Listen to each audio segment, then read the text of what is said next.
The Invisible Man, a Grotesque Romance by H.G Wells. Narrated by Simon Hester.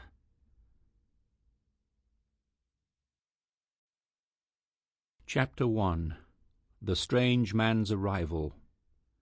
The stranger came early in February, one wintry day, through a biting wind and a driving snow, the last snowfall of the year, over the down, walking from Bramblehurst railway station, and carrying a little black portmanteau in his thickly gloved hand. He was wrapped up from head to foot, and the brim of his soft felt hat hid every inch of his face but the shiny tip of his nose. The snow had piled itself against his shoulders and chest, and added a white crest to the burden he carried. He staggered into the coach and horses more dead than alive, and flung his portmanteau down. "A fire!" he cried. "In the name of human charity! A room and a fire!" He stamped and shook the snow from off himself in the bar, and followed Mrs. Hall into her guest parlour to strike his bargain. And with that much introduction, that and a couple of sovereigns flung upon the table, he took up his quarters in the inn. Mrs. Hall lit the fire and left him there while she went to prepare him a meal with her own hands.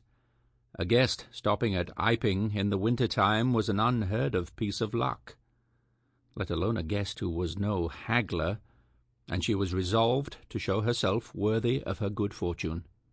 As soon as the bacon was well under way, and Milly, her lymphatic aid, had been brisked up a bit by a few deftly chosen expressions of contempt, she carried the cloth, plates, and glasses into the parlour, and began to lay them with the utmost éclat.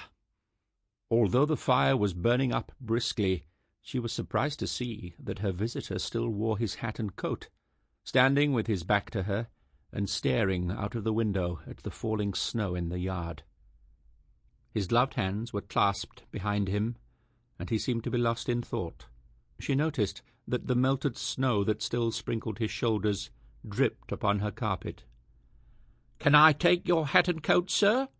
she said, "and give them a good dry in the kitchen?"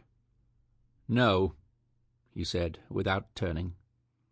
She was not sure she had heard him, and was about to repeat her question. He turned his head and looked at her over his shoulder. "I prefer to keep them on," he said, with emphasis, and she noticed that he wore big blue spectacles with side-lights, and had a bushy side-whisker over his coat collar that completely hid his cheeks and face. Sample complete.